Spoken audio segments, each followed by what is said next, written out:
Welcome to the Nightcast. This is a time where we come together to talk about some of those deeper issues that are involved in education, Christian education, and specifically our school, Providence Academy. So today we're going to be talking about a really interesting issue in education, but also our homes, and that's technology. And it's funny because we're on a podcast, speaking over the internet, talking about technology. We're using the tool that we're going to be discussing today. But I've got a couple of guests today, a reappearing guest. We have Dr. Williams, and he is our elementary principal and a parent of two children. Two children in the school. What were their ages? Remind me. I have a senior and a third grader. Okay. So you see, you've got you're bookending the school almost. You can see the whole length of it. The whole length. And then we have Mrs. Stevenson, who teaches rhetoric and English in our upper school. And then you are also a mother of multiple children. I have two girls. Okay. And one is 13, right in the middle of the middle. There you go. And then a 9-year-old, almost 10. So okay. 8th and 4th graders. Right. So we have a varied perspective on these things from an educational standpoint, because I think we're representing multiple different grades here, but also from a parental standpoint. So what we first want to kind of grapple with is technology in education. I remember when I was in third grade and we talked about technology in education, it was the overhead projector. Right. And that was, That's right. That was revolutionary. It was big stuff in those days. That was big stuff in those days, and where we've come from that point to now, those things have greatly changed over the years. But as a philosophy of Providence Academy, you kind of have to draw a line in the sand somewhere when it comes to technology, because if you're just an open door that is free to be blown about by the winds of technology change, you can find yourself in some really not great places when it comes to educating children. So at Providence, one of our big things is saying that we are going to encourage our kids to be technology creators and not consumers. And so we would say, so to kind of juxtapose that, we would say it'd be great for you to go out and build a robot or to write this computer program or use this word processing tool. But we're going to say it's probably not your best move to sit in front of a computer screen for an hour and a half and play this game to teach you how to do a complex math problem. We're going to say that's not your best research piece. But Dr. Williams, tell us a little bit about the elementary school, maybe how technology plays out there and what you see. Well, when I think about technology in the elementary school, and when I think about the topic on a macro level, just from opening up the aperture a little bit and thinking about technology and education in a general sense, one of the first things that comes into my mind is this 2013 story in the Los Angeles County School District, where they partnered with Apple and they spent $1.3 billion in order to put an iPad in the hand of every student in Los Angeles County School District. And now we have a lot of outcomes from that. It was a colossal failure. They partnered with a curriculum firm and they put a curriculum on the iPad. And then they put that iPad in every child's hand. And the idea was, this is the solution. This is the solution to all of the ills that plague education in these good old United States. And it just failed. I mean, it failed miserably. It is actually known as being one of the greatest examples of an expenditure of just a huge sum of money, and you get no return on that investment. And so when I think about that on that level, that is not what a school needs to be doing. You know, that's not what a school district needs to be doing. It's not what an individual school like Providence Academy needs to be doing. And there's often this impulse in education and in other spheres of society where it's the latest and it's the greatest. And boy, if we could just get that piece of technology in the hands of these people, it's going to solve all of our problems. And it's just simply not true. The research doesn't bear it out, nor do all of these stories. And, the Apple story with Los Angeles County Schools is just one story, and it stands out because it was just so much money, and it's so many students. But it's a cautionary tale, I think, for schools. But drilling that down to an elementary level, what we've known for a long time with small children is, in the main, you want them playing. You want them using manipulatives. You want them interacting with their teacher. The research is pretty thick and pretty rich in saying the most important factor in that young child's life, and really any student's life, is that teacher in the classroom and the interactions that teacher is crafting for learning situations for those students. And so that doesn't mean that there's not a place for an application of technology here or there that might get a whole class, involved in a discussion, or to make sure everyone's participating, because you want that participation for children. But you have to be very careful, because there is this programming, in my opinion, that happens with a lot of children. When you put a device in a child's hand, the first thing their brain thinks is game. And so that becomes the paradigm for how they are going to interact, with that technology. Now, you may want to have a game paradigm. The game may be motivating for them, and it may actually be enriching to their education, but you have to know that as you are employing, whatever that is. But generally speaking, I would say an elementary program in a classical Christian school, very light, on implementation, of technology, and much more richness in terms of in-class discussion, interaction with the teacher, interaction student to student, and wanting them to be very present with each other rather than a screen, and then they sort of zone out and are not really engaged any longer. And that can happen very often. To clarify, we're not total Luddites. We're not. If you go I love technology. Yeah, if you go into a typical classroom at Providence Academy, you're gonna see smart boards. You're gonna see we have a tablet lab that rolls around that teachers can check out. It's available, but that wisdom principle of saying, okay, let's not just go crazy with this because it's there. Yes. If there's public educators listening, I'm a former public school teacher, and I'm a big fan of public school teachers. I think they do a great job. They work really, really hard. But one of the things that I noticed in my time in the public system was that every year, every other year, there was a new program, and they would put it in front of us, and they would show us these charts and graphs and how it was going to solve all of our problems if we would just go on Study Island and do this thing or whatever whatever program they put in front of us. And then every couple of years, they would then come back and say okay, we know that didn't work now, but here's the new thing. And now it really does work. It's changed everything. It's changed everything. And then what you found out is that the research that was done that they showed you was done by the manufacturer of that program. Circular research. It was circular research. And so there's just that temptation for that silver bullet for education. And then from a political standpoint, or if you're someone that's governing education, if someone can show you a chart or a graph that this is going to work if you just spend X, it's very tempting. But when we look at peer-reviewed research, we find that it typically is not the case.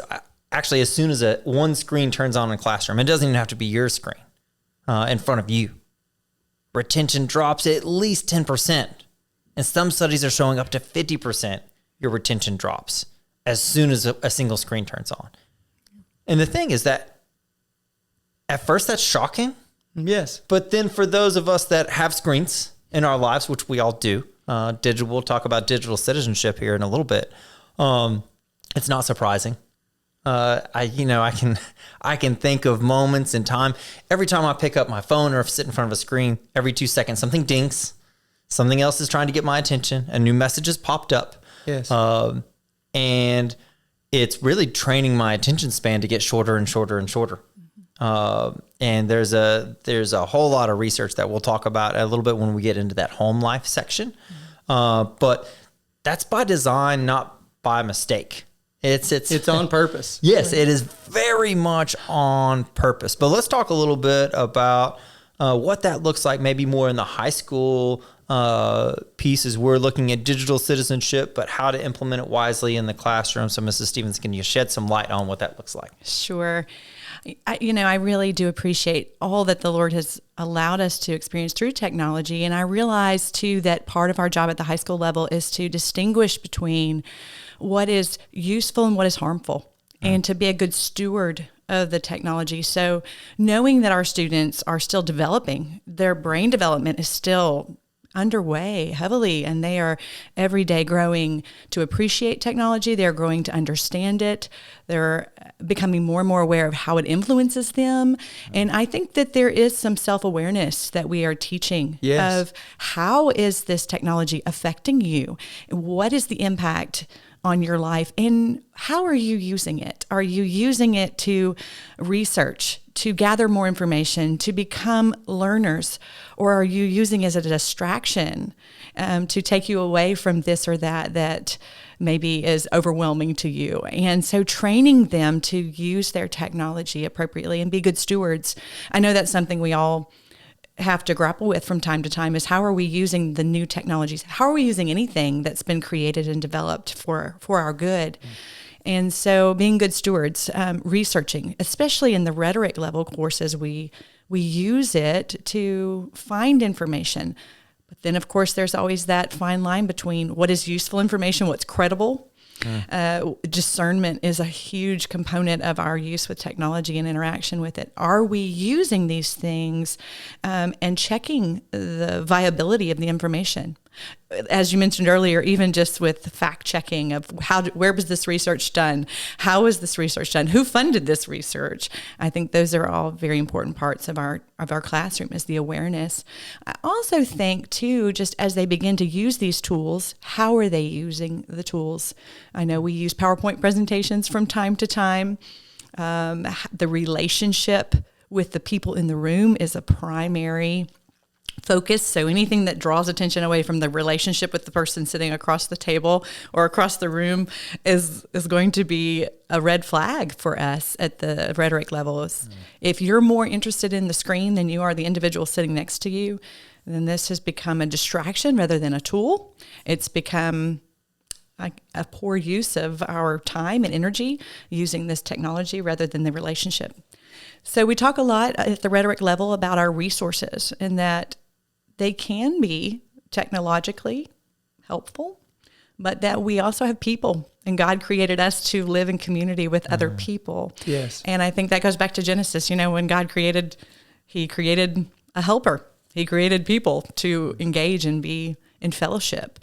So we also talk a lot about how do we use technology, not just to communicate through the PowerPoint, but also how does that PowerPoint then create conversation within the room? Maybe it's a controversial topic and it requires us to dig deeper. Is it inspiring us to go to the Word, to go to the Bible as a Christian community and research and dig more into things that are paper, pen related, conversation related, rather than just sticking with technology? Yeah. So at the rhetoric level, I would say we're really teaching discernment, good stewardship, and fellowship, but through the use of technology. Yeah, that's a great point, that aspect of saying, okay, we are going to use it, but how are we using it to build a community instead of separate? I think that COVID was kind of the ultimate test case. Yes. For technology and education. I think maybe before COVID, I think people would have plausibly said, yes, you can do this online school thing and it will be just as good or maybe even better than education as we have traditionally known it. And the research that's coming out of that is just shocking. It is. The educational loss that happened during that time frame is more severe than we could have even imagined in those moments. And so I think that was a good, canary in the cave type situation to say like, okay, there's some major issues of living outside of relationship. Yes. And there are some major temptations that technology by design puts in front of us to pull us out of community and pull us out of relationship, even though we know that is where the most learning takes place. And so there's that tension that builds because we, just like Paul says, we know the good we ought to do. And but we find ourselves struggling to do it, because engagement with humans and relationships, everyone knows that's the hardest thing about your life. Communication, I would say being ahead of school, relationships with families, relationships with students, it is the hardest part. But that's also the most beautiful part where God's work is done. Right. Yes. God could have communicated the gospel in any way he wanted. He could have sent another tablet. He could have sent technology. He sent a person. And that person lived and walked and lived his life alongside his disciples and the people that he served. And so that's our model. And that's our model for education too. But there's a technology aspect that has to be considered there because especially when we start looking at that rhetoric level, we have citizenship. We have citizenship, in our families, in our communities, but also there's a digital citizenship that takes place where how do we interact in these spaces? Because these spaces are going to exist. And as believers, we cannot say that we're not going to be in these spaces. But we have to equip this next generation of how do you exist inside these spaces? How do you make an impact there? How do you be in this world but not of this world? And I think that that's a big challenge that we have in education, especially when it comes to technology, because of the speed in which it's moving. And that's what we found when we were in COVID. We couldn't research what the best practices were going to be. We just had to do stuff. Right. We just had to make it happen. And in a lot of spaces, these technology spaces, they are happening faster than research allows us to understand the ramifications of. Yes. And so we're doing a lot of hindsight, looking back and saying, well, that wasn't good. Yes. And so as I think about that as a parent, kind of shifting a little bit out of the school realm, we can bounce back and forth. But as I think about as a parent, we don't know the effect that these things are having on our children. And so there's an element where there's a lot of different ways to parent with technology. I think that gone are the days where you can say you're going to ignore that it exists because it exists. But how are we as parents to interact in those spaces with our children? And how do we do that well when what's happening is moving faster than research can apply? So what does that look like? What's the framework in which you make those choices and decisions?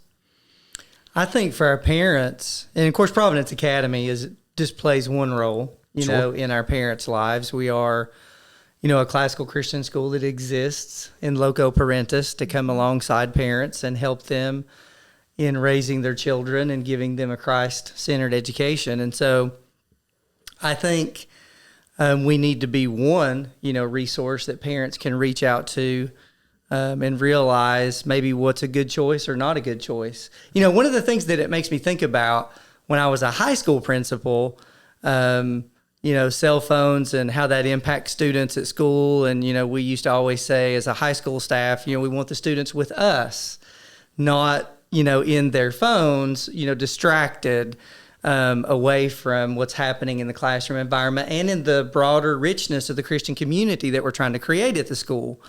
When I became an elementary principal, there was a period of time where I thought I didn't have to worry about that, as much. Because you're talking about younger children, but we have families who are struggling, through that decision of when to buy that phone. I mean, that is as practical as it can get. Yeah. You know, when do you introduce that? And I don't think Providence Academy or Dustin Williams or Ben Holland or Ruth Stevenson can be prescriptive. Right. You know, and say to any family, thou shalt not, you know, until this age. But I think we can say, here are some of the outcomes that can happen in a kid's life where they can be drawn into a screen world for long periods of time. And that can be less than ideal. It can even be destructive, you know, for a child. And so you want to weigh those things as you think through those things, you know, as a parent in the home. And of course, we even have a phrase for it now. Screen time. Screen time. You know, and ironically, our devices, you know, as adults or whatever age person has a device, our devices will give us a log of that screen time. It will give you an amount, you know, of how much screen time you've had. And so when you think of it in those ways, I think parents need to be discerning, you know, about when do you introduce and how much time and what the screen time is and how we monitor that and when it can maybe go over an edge that's going to be destructive. Right. It's such a big part of children's lives now. And growing up, that was not something we dealt with screen time. I mean, it was more for the TV screen time. I remember parameters being placed around the amount of television I could watch on a school day, if any. But I do think one of the most startling things I heard in the last 6 months that was even convicting for myself from a speaker that was talking about the software developers and their purpose for developing certain software is to pull the person in, to increase their visibility, to increase their numbers. And so to me, knowing the motive behind some of the technology that is put out there, that users, we are called users, we are called consumers of technology. And so with that mindset as a parent as well, I'm thinking, well, if I'm a user of this technology, what am I using? Self-analysis. What am I using? To what extent am I using it? How often am I being called into this quote unquote relationship with my phone, knowing that screen, there really is no sincere relationship. It's different than the relationship I have talking with you all or talking with a student, that there is no true relationship. You know, we've heard all the data about, it helps to build community. It helps to build. But I think ultimately the time I spend with my daughters together is so much more meaningful. We know that communal aspect, that time together is so much easier and more fulfilling than texting them. If I text my daughter and say, I love you, I hope you have a good day, it's kind and it has a good feeling. But when she's next to me and I wrap my arm around her and say, I hope you've had a good day, I sure do love you, it does take on a different meaning. It has a different feel to it. And so I think when we're trying to discern when's a good time for my child to have this device in their hand, we really have to think, what do we want them to use the phone or the technology for? Yes. What is the purpose? Why do you need this? And when do you need it? And to what extent do you need it? And I think that as I ask those questions, I ask myself those questions as well. And I really have to stop and reflect on how am I using technology and how is it affecting me and how is it affecting my children? And if I want relationship with them, I need to put parameters. For me, I need to put parameters because I want time with them. It's my job to help train them. It's not the phone's job to train them. So again, how do we use the technology, I think? Yeah. I do think it's a great communication tool. Right. It's a great communication tool. But it does have limitations. It does have limitations. I don't know who I heard said this, but like social media and illegal drugs are the only industries that talk about the people that interact with them as users. Yes. It was like, okay. Startling. Yeah, that is a little bit startling. And so I've been in school administration. We've been in school administration for 15 years For now? a long time. 15 years. We'll say 15 years. Plus. And as a head of school and a former dean of students, I would be remiss if I didn't put a warning out there to families, because you don't always see and no one talks about the time that their kids use that technology inappropriately. But I would say the interactions that children have online with each other, they're not mentally ready. They're not emotionally ready. Potentially dangerous. It is a very dangerous space. One of the things I used to do as a head of school, girls will text the nastiest stuff to each other, or they don't even text anymore. It's like Messenger, Snapchat, whatever. They will say the worst things to each other online that they would never say to someone's face. True. And so I used to make the girls sit in front of each other and then read what they had written to each other, and to see that person's face when they do it. Because when you have that, we call it screen courage. When you have that screen courage where you don't have to see how your words have affected someone, it can really create some very nasty situations where our most base instincts that we might regulate in other situations, Face to face for sure. Face to face that we might regulate, that we don't regulate in that space. So that's something I would be very tell parents to be very cautious of. The number of middle school and high school girls that I've seen that have had those types of interactions with each other is countless. I would say it's not the exception; it's the norm. That those are the interactions that take place in those spaces. And they usually happen late at night. I've got my phone. No one knows it. That's kind of when those interactions take place. When we went to school, you could have a bad day at school and you could go home and your mom would make some cookies, and then you could go play in the backyard and you could escape whatever the pressures of that day were.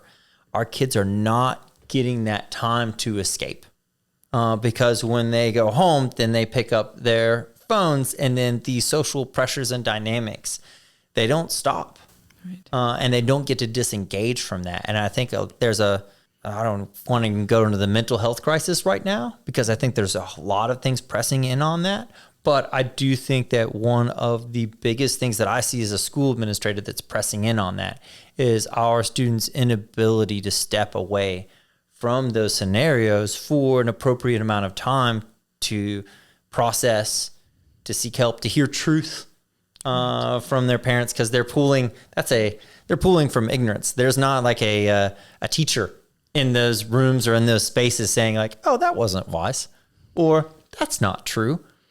It's just a bunch of kids. And there's no regulation of it. And there's no regulation. And so there's no one helping them discern what is true and what is error. Yes. And they're living in those spaces for long periods of time. And I think that the damage that is done in those places, it's going to resonate. We haven't even begun to see how much damage that's actually causing for a long term. Something that really stands out to me, and it goes right off of what you're saying. We had some students last year, some girls at the senior level, that were doing some research on their own about the detrimental impact of social media on their lives, of how it isn't comforting. It isn't filling them up with truth. It isn't making them feel better about themselves. If anything, that constant comparison of, well, I should look like this, be like this, act like this in order to be acceptable, instead of the reality of, God made you fearfully and wonderfully just as you are, and you are beautiful. There's no standard that the world has set. God has seen you as His. A little emotional on that, but the beauty of that in contrasting it with what the world is saying, that you have to be a certain way, is really challenging for our young ladies, and probably for our young men too, with this masculinity of you have to look this way or be this way in order to be a man.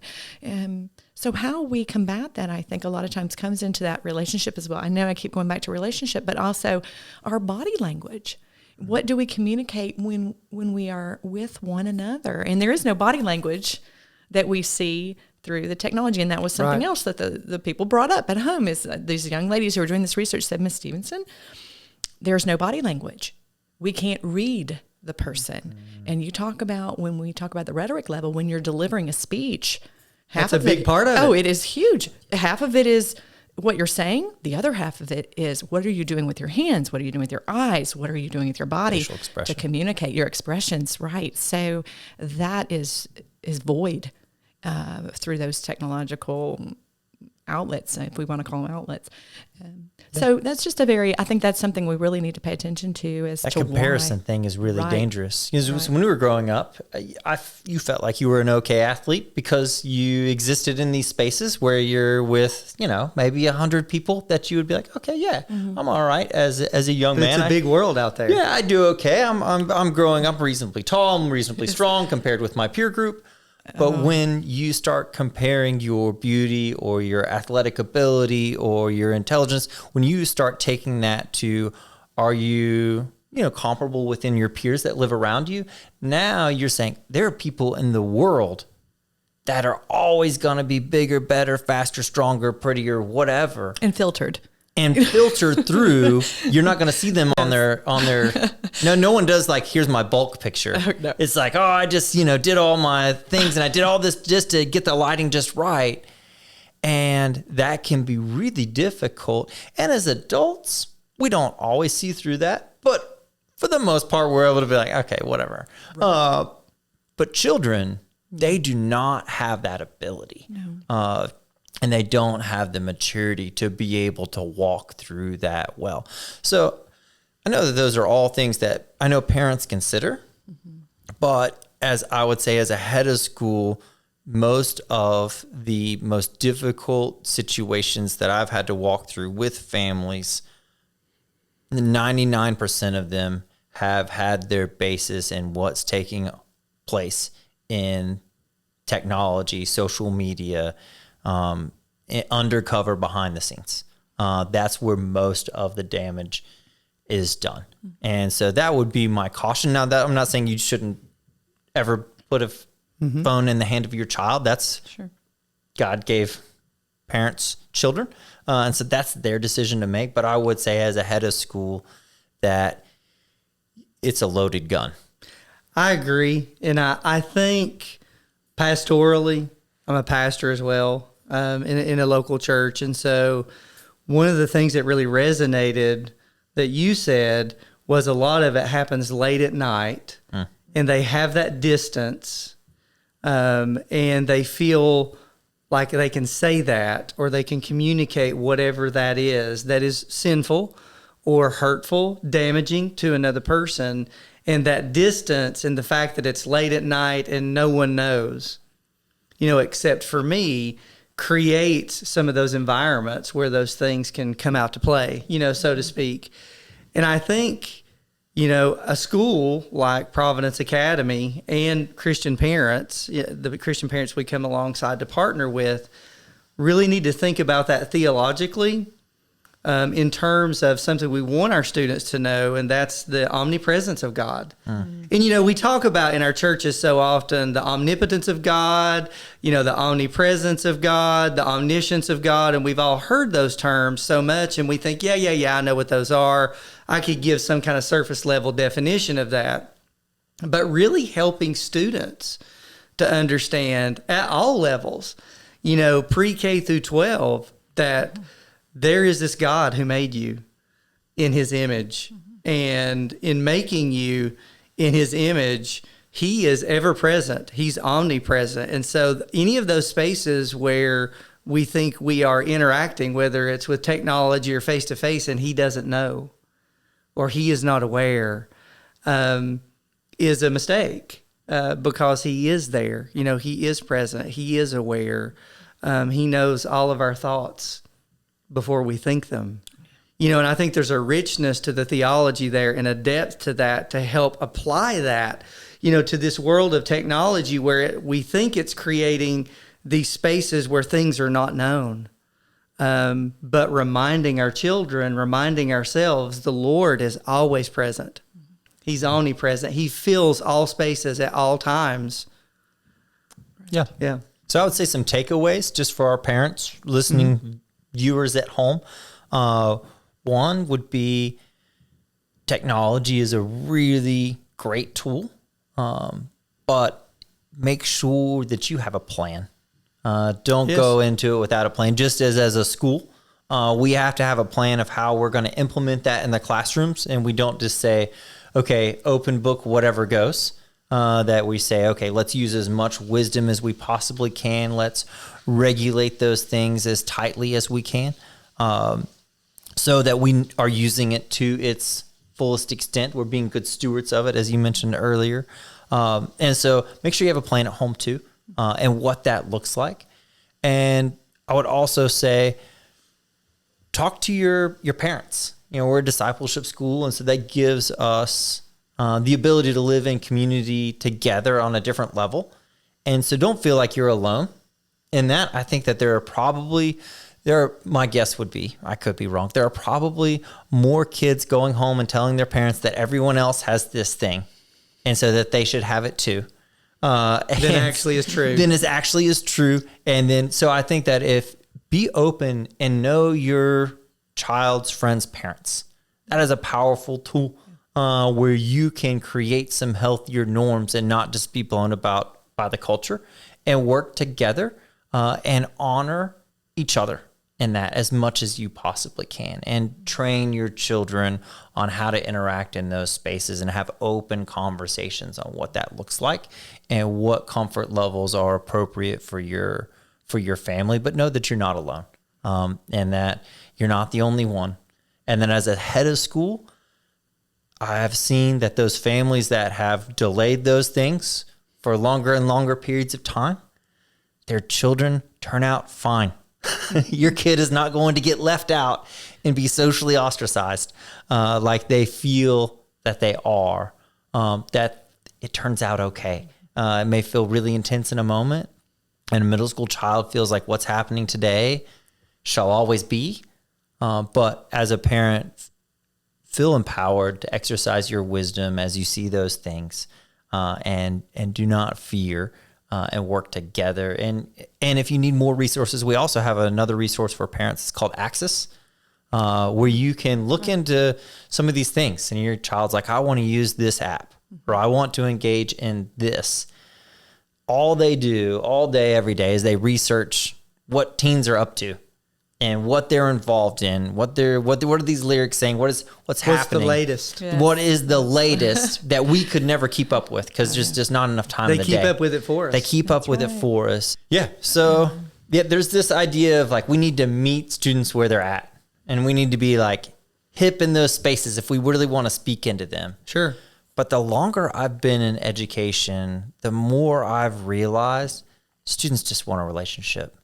They don't care if you're cool. They don't care if you dress in the latest styles.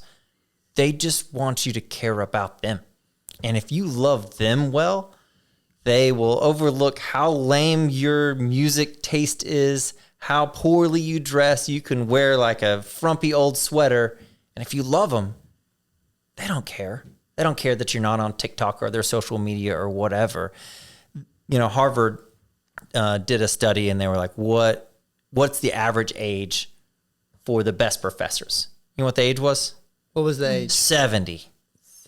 70. The old dudes. And that was probably shocking to some people. Yeah, shocking. You would think like you want that guy that's the most hip or whatever. The latest and greatest. Latest and greatest. No, it's because those guys, they're at that point, and gals, they're at that point in their life where they've realized those relationships are the most important part that they do. And so kids, we're from a social media aspect, we're going to try to enter into spaces and speak truth into spaces. And that's part of this podcast. But at the end of the day, you could strip this podcast out of the school, and you could take all those things out of the school, and still the most important part is going to be that relationship aspect that those teachers have with those families, not just with students. I say Providence Academy is not a school full of students. It's a school full of families. And that impact that we make there, one-on-one, face-to-face, that's where the magic is. If we took all the technology out of the school, we would still have those rich relationships. Absolutely. We'd Because they walk through the door every day. They are with us. Yes. And that's what they want. Yes. Right. They want us to be with them. We would still be, you could take I feel very confident, and I think the research bears out, that you could take every computer out of our school, you could take every smart board out of our school, and we could still be would still be incredibly effective. That's not where we rely. Now, there's some things, we get some efficiencies there, Yes. which are great, and you want to take advantage of those efficiencies where you can, but it's not going to save us. That's not going to It doesn't drive the bus. Yeah, and sometimes our accrediting agency gets on me when they come every few years. They come and reaccredit us, and there's like a technology piece.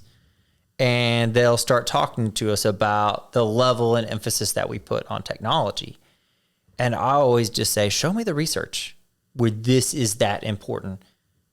And they never can, and they never do. And so I say, well, until you can do that, until you can show me that this is the most important thing that we do, I am going to be reluctant to put all my eggs in that basket. I'm going to invest in the people first. Now, technology is important. We still have great up-to-date computer labs and programs and robots and all those things. But our main investment is always going to be in those people. In the people. So when looking at this technology piece and becoming digital citizens, I think an important part of an education for freedom, which is what we're doing in a classical Christian school, an education to live as free people, is to be able to have the discernment for what is good and what is going to be beneficial, because you're not always going to have your parents there to say, like, that's bad. Don't do that. You're going to have to eventually start developing that on your own. So what is that looking like? Maybe less in the elementary, and the second grader doesn't get to say, well, I think that playing Minecraft all the time is good for me because It's developing me. It's developing me in my critical thinking. But in rhetoric in high school, we should start developing those skills. So what is that looking like at the rhetoric level at Providence? Yeah, I think that's a great question. And I think it is our focus to be able to help students, to really work alongside of them, to see the distinctions between what is true and beautiful as the world sees it, but also, more importantly, how does the Bible define truth and beauty? And so as we're going in to use research as a tool, or technology, and we're going to be using that as a research tool, to be able to help students see sometimes research has limitations, that we get to a point where we've gotten so far into this controversial topic. Now we need to stop, because this is not true and this is not beautiful. Or maybe this is true, but it's not for me. I don't need to be diving deeply into something like this because it's not good for me. As an adult, even, there are times where I want to research and I want to know and I want to gather.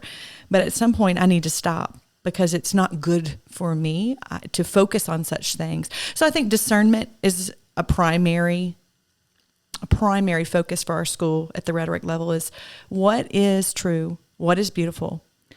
And a lot of times we have to go back to the Bible. We're pulling out that Bible in class. We're saying, this is true and beautiful. Is what I'm doing beautiful? Does it align with God's perspective? And is this something that is good?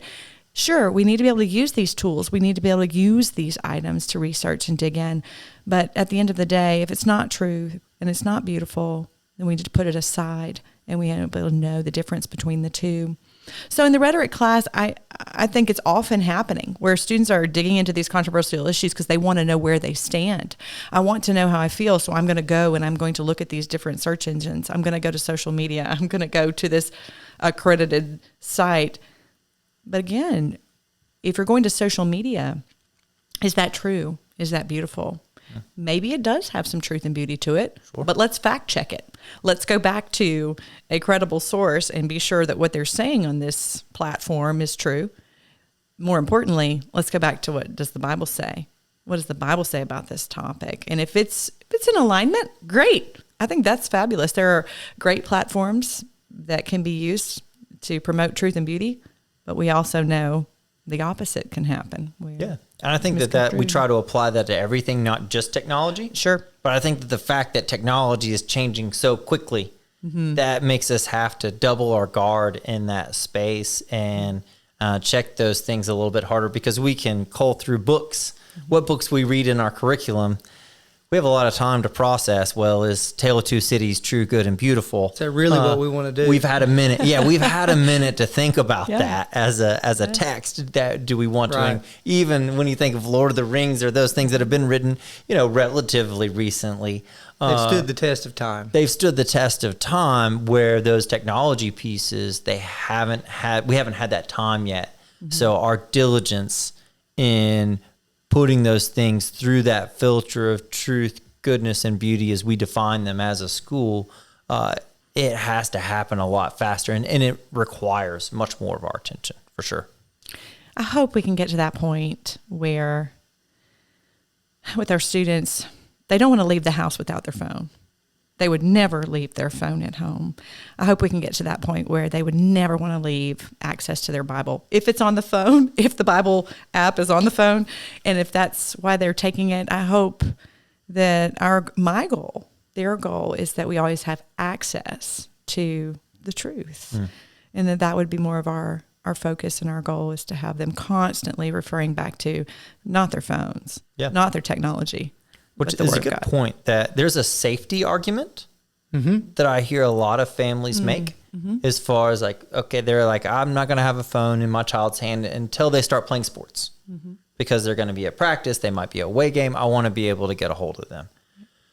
There are some technology pieces out there that allow you to still have that access. I forget the name of that watch. I know. Gizmo, that's right. Gizmo. They've got a watch that's it gives you 10 numbers that you can call. And then if you call it, it'll ring 6 times, and then it automatically picks up. So there's other workarounds that I would encourage you when we're talking about that safety aspect. That can be a compelling argument. There's not as many payphones as there used to be. When I was a kid, my parents bought a 1-800 number to our home. So when I was traveling, going places, whatever, I had the number in my wallet, and I could go to a payphone and I could call my home 1-800. And so I wouldn't have to worry about having a quarter with me or whatever. But there's some workarounds there that I would encourage you to seek out. They might not be good fits for your family, but they might be to help you as you navigate those places. All right. Thank you guys so much for joining us. Thank you. We'll catch it next time.